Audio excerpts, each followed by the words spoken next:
Welcome back, everyone, to another episode of Sisto Says, powered by Design 2147, a New York City building and code expediting company. Today, I'm privileged again to have Ashley with me, DiNardo from Cozen O'Connor Public Strategies. Big promotion. Now she's a senior principal. So congratulations, Ashley, and welcome back. Thanks for having me. So, Ashley, last year you were on the show. I can't believe I think we're up to episode 70 now. Time flies, but so does policy. So does the City of Yes. And when you came on the show last year, we talked a lot about the process of changing neighborhoods, how city planning works, how New York City government works to do that. And openly, this was not done by design, but yesterday we had a little HubSpot calendar issue, so we had to postpone the shooting of the show, but it actually worked out great for the topic you and I are going to talk about today, which is the City of Yes, which was voted on yesterday. So if we want to dive right into it, tell us a little bit about the vote, tell us what it really means, and maybe give the audience a little bit of an update of where City of Yes was when it was first talked about for the housing portion by Mayor Eric Adams. Terrific. Well, thanks again for having me back. Always. I think this is my third appearance on the podcast, believe it or not. And when I first came on, the mayor had just outlined his 3 City of Yes proposals. So there was the City of Yes for carbon neutrality that was passed to promote green energy and new technology. There was City of Yes for economic development, which I think we really dove into the last time I was on the show, right. To make it easier for small businesses to really thrive in the city. But the big proposal was just getting underway. So as you mentioned yesterday, we had a big day at City Hall. The vote was a little delayed, but last night the City Council's subcommittee on zoning and franchises and their full land use committee voted to move forward with modifications to the mayor's proposal. It was a wide-ranging proposal meant to develop additional housing throughout the city. And I think as Dan Garodnick, the chair of city planning, put so well in his public comments, this proposal was really developed to build a little more housing everywhere, right? Versus, not to interrupt you, but just for the viewers and for the listeners, is that a lot of times zoning changes take place and they're very specific to a very specific neighborhood. But this was more about being able that you don't have to add 1,000 units in one neighborhood. It's about adding maybe 50 in a neighborhood and 50 in another neighborhood, and 50 and 50 and 50 all over 5 boroughs adds up rather quickly, even though we do have higher density where there's bigger volume. But I think that the whole concept of this was more spreading it out instead of it being more specific. And I always felt that that's what their intent was when I kept reading it. So tell us a little bit about how, because I know some of the boroughs and the community boards that are further out from the core, right, they have lower density, and those are big changes for those neighborhoods because of the low density. So what was their reaction like? Absolutely. Well, it was controversial. As it should be.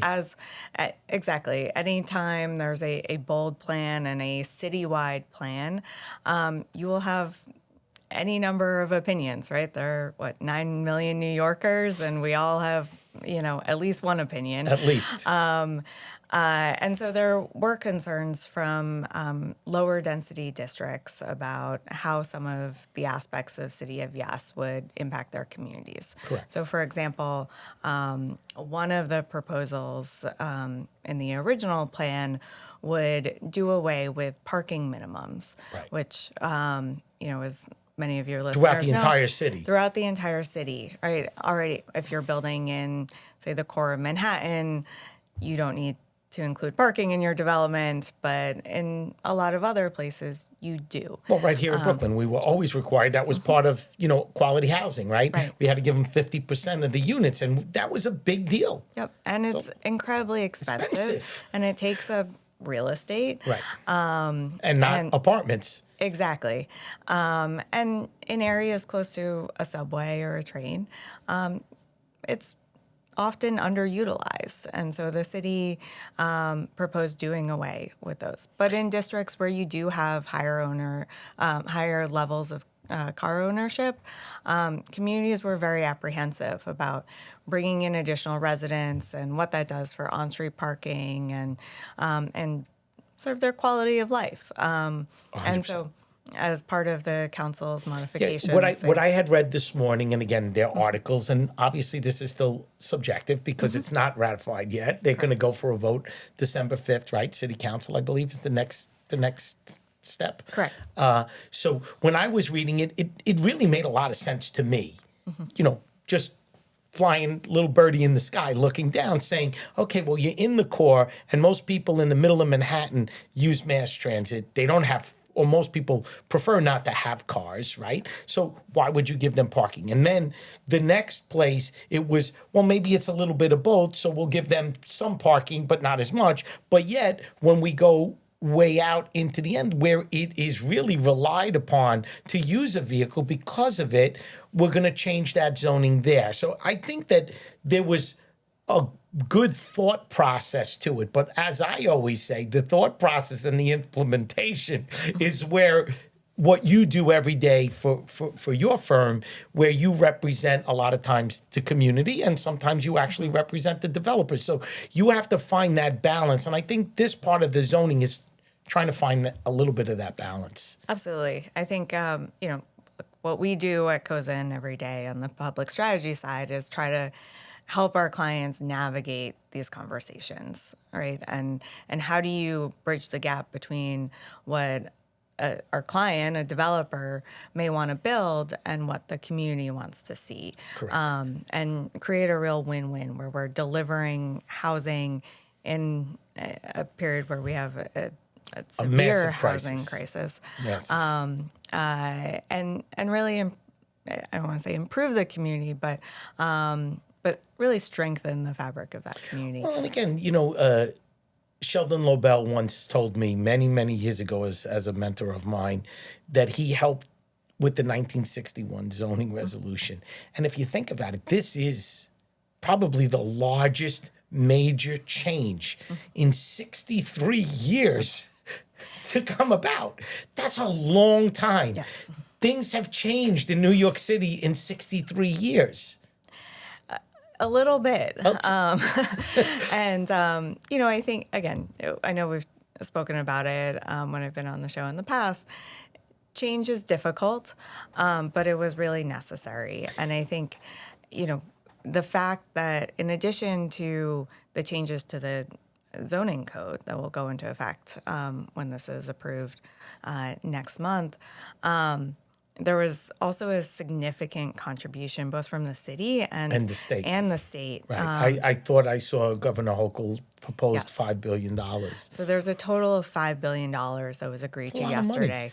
$4 billion from the city, and an additional $1 billion from the state, which it's the first time that I can recall in which the state has come to the table with that type of investment. Well, they became a 20% partner. That's big. And during a ULURP, essentially, right? I think that's a real recognition that at every level of government, We need that. we need the resources. 100%. I think there's been a lot of discussion about how many units the city of Yes will actually create. It's projected with these changes, it'll be an additional 80,000 units over the next 15 years, in addition to what would already be built. That is significant. It is. But it's not the silver bullet. No. Right? And I was just that was exactly not to be a downer, but, I've been in this expediting world, code consulting world for close to 40 years. And until I started the podcast, I didn't realize how much power the partnership of private development and government have together.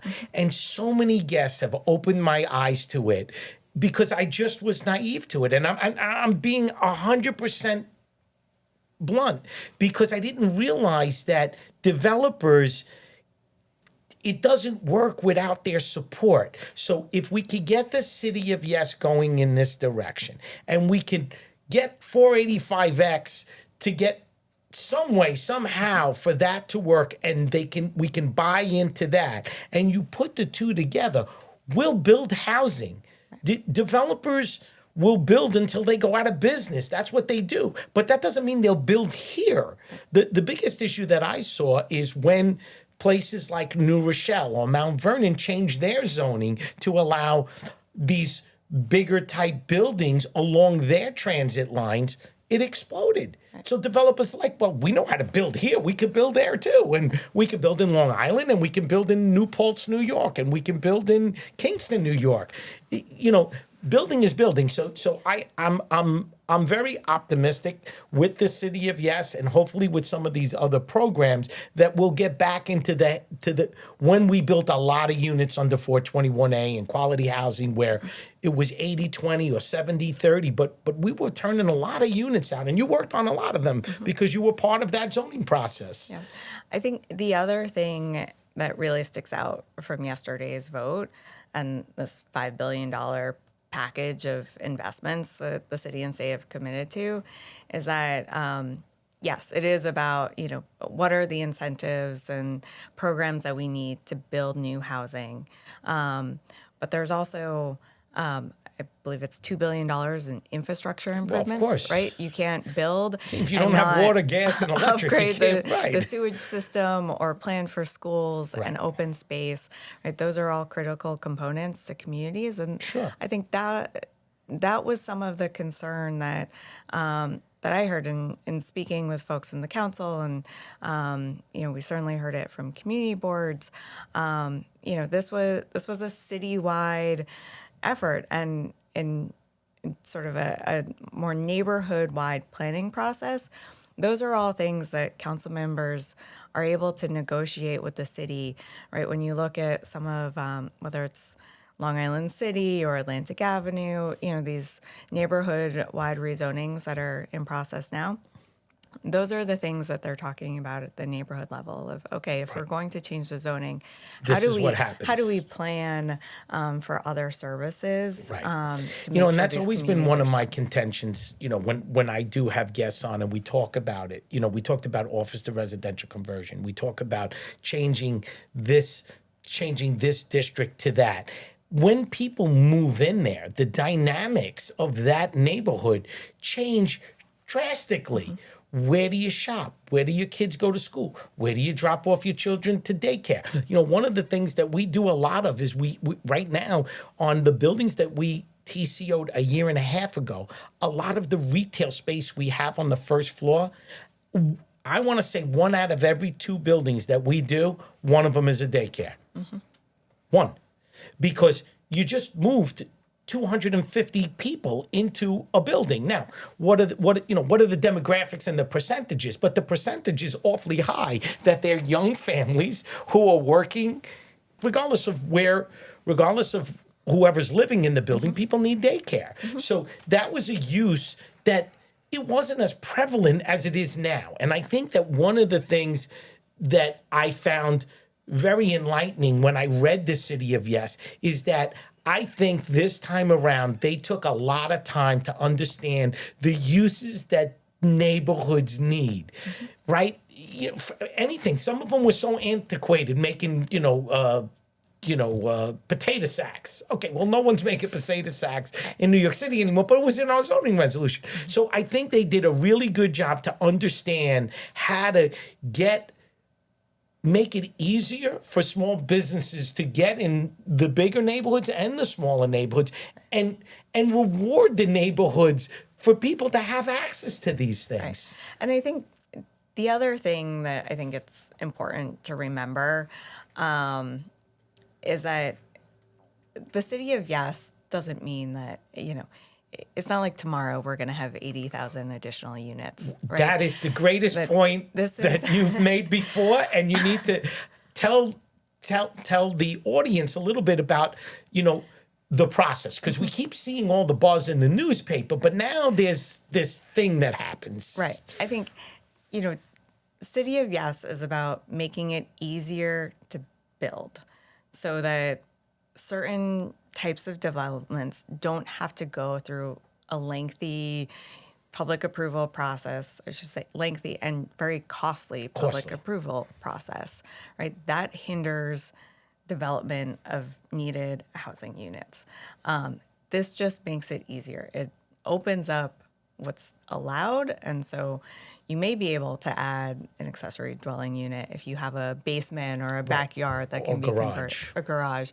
You may be able to add, an additional story on your building. Exactly, and get some affordability in there without going through such a long process. So I think, these changes will come over time. I mean, I was in City Hall So like on a timeline, so they vote in December. God willing, they pass it with the modifications, right? And then what's the next step? What's the implementation? Where does it go after December 5th? And what's the timeline for us to see it in a zoning resolution? So it's relatively quick, and a land use attorney can correct me if I'm wrong, but there is, a standard veto period where the mayor could veto it. Obviously, that's not going to happen. This is his proposal. So hopefully not. And, once that period is over, elapses, it will go in the zoning resolution. Okay, so forecasting a couple of months? Start planning, right? I think obviously it takes time. But do you think a couple of months is the time period, or is it faster than that? I mean, we're not going to quote you on it. I'm just Don't go beyond. I'm trying to figure out. So December 5th, it happens, goes through this period, and then all of a sudden, and the reason I ask that is because probably after it happens, developers will be calling our office and asking us questions. So when should I expect to see this? Can I forecast this? And those are all questions that your office is going to get, because developers are going to call you and say, hey, Ashley, we've been waiting 2 years for this. It's here now. We're ready to go. What's happening? You're like, wait, hold on. Right? I think the great thing is that, now that we have the modified proposal, people can start planning, right? Okay, great. You may not be able to file your plans right away, but you could project it. But we know what the text will look like, and people can start understanding what may be feasible for them, and hopefully move forward. Great. The other thing, just going back to the investments that were committed, because I think that, to the council's credit, they pushed very hard to get not just changes that they wanted to see in the zoning text, but they got money, but the real investment. And part of that pot of money is additional resources for agencies. Right, I saw that for the building department, for HPD, for city planning, for the vouchers for people to get apartments, to make that easier for the general public. Right. And so I think hopefully that combined with these amendments to, again, make it easier. Makes a good recipe. I think it does. I really hope it does. Well, Ashley, before we wrap up, I did want to ask you a very specific question, because it's asked to me all the time. There's proposed changing Long Island City, Atlantic Avenue, the Garment Center, Midtown South. They're independent of the city of Yes. Correct. So a lot of times they're mixed in together, but in reality they're very separate. Could you give us a little bit of what you're hearing in the ULIP world about those three areas, and what's that process look like? Which ones are closer than others? I know Long Island City's been on it for a while. I know Atlantic Avenue is really starting to heat up. And of course, we've talked about the Garment District for a while because of the empty buildings. So if you could, because independent of the city of Yes. Absolutely. I would categorize the City of Yes as sort of the umbrella changes to the zoning citywide. These neighborhood-specific plans, as you mentioned, are all moving on their own timelines. The Atlantic Avenue proposal, AIM Up, they're calling it. Aim up. I like it. Which is really being led by the council member, Crystal Hudson, in that district. Wow. She pushed the administration to take a new look at Atlantic Avenue, which I think is really prime for It's such a beautiful development wide street. Yeah. It's great. And I think going back to what we were talking about earlier, the reason that she and frankly the community board pushed the city to do a more comprehensive plan for Atlantic Avenue is because they were seeing all of these individual proposals to rezone sites along. Right, so instead of doing a big one, they were doing it site by site, which is Right. costly for government and costly for the developers. Right. And I think, her perspective was that the community may not be getting everything that they should be getting, right? You can't negotiate with a private developer about sewer upgrades, right? That's a Right. conversation that really needs to be had at scale. And so that's where City of Yes and these individual Will help that because they're going to proposals. get the money to help that boost Exactly. So that is in ULURP right now. I believe it's at the community board. Midtown South is expected to be certified into ULURP early next year. So that's moving forward. it. We need that.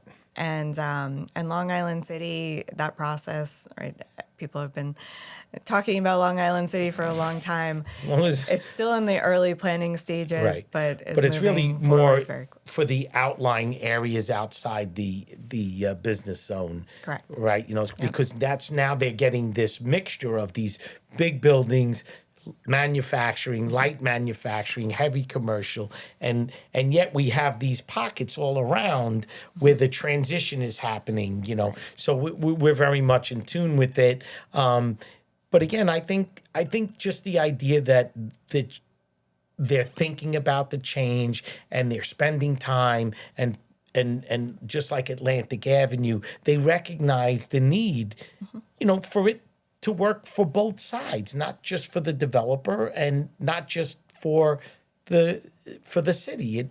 The partnership, and like I said, one thing that I've learned over the last several years is that partnership, when it's right, does great things. It really does. It does. And I think, Chair Garodnick, Deputy Mayor Maria Torres Springer, the Adams administration, and at the council level too, there's been a lot of leadership and a good. lot of people willing to stand up and say, we need to build and we need to have these difficult conversations because the status quo It's not going to work. It hasn't been sustainable. No, and So that's why we need keep to have a falling change. further and further behind. Yeah. So as you know, we always end the show. Always put everybody on the spot. You're not, Andrew Peters' famous line, I'm in the estimating world. I need to look forward, not backwards. So we have a great topic to talk about today, which I appreciate you coming in as an expert, being there, hearing it, living it, being part of it, Ashley. I couldn't have asked for anyone better to come in and talk about it. So thank you so much for with your busy schedule to come in and tell the audience about this. Projecting the next couple of years, because what we talk about isn't days or months, but it's years. The impact of City of Yes. What do you believe that what they passed and what they're seeing is going to be close to their expectations in terms of housing? I think it will, and maybe not right away, right? Not in year one or year two. But as you mentioned early on, these things add up, and that's exactly what we've seen with things like mandatory inclusionary housing, right? It makes it easier to build and to get all levels of affordable housing, right? The lower income. And I think market affordable rate. should be in every neighborhood in some form or another. Affordable housing in downtown Brooklyn is quite different than affordable housing in Coney Island. But yet we're building it in Coney Island. We could build it wherever. The programs have to be in place to incentivize the developers and the government to build and create bigger and better neighborhoods. Right. And, again, I think Dan Gronick put it well. Some of this is about building that missing middle housing, right? Right. For families who may not qualify for the lowest income units, but can't afford a market rate unit. Correct. Right? And New there's York a is losing lot those of that families, middle. and we need to keep them in the city, Right. or else, They're going to leave. exactly. Well, Ashley, thank you so much. It's always such a pleasure. Congratulations. Thank you. Looking forward to always having you on. And I thank you for being such a great subject matter expert, being on the ground, living it, and coming to tell the story. So look forward to having you back next time. Great. Well, thanks so Thank much for you. having me.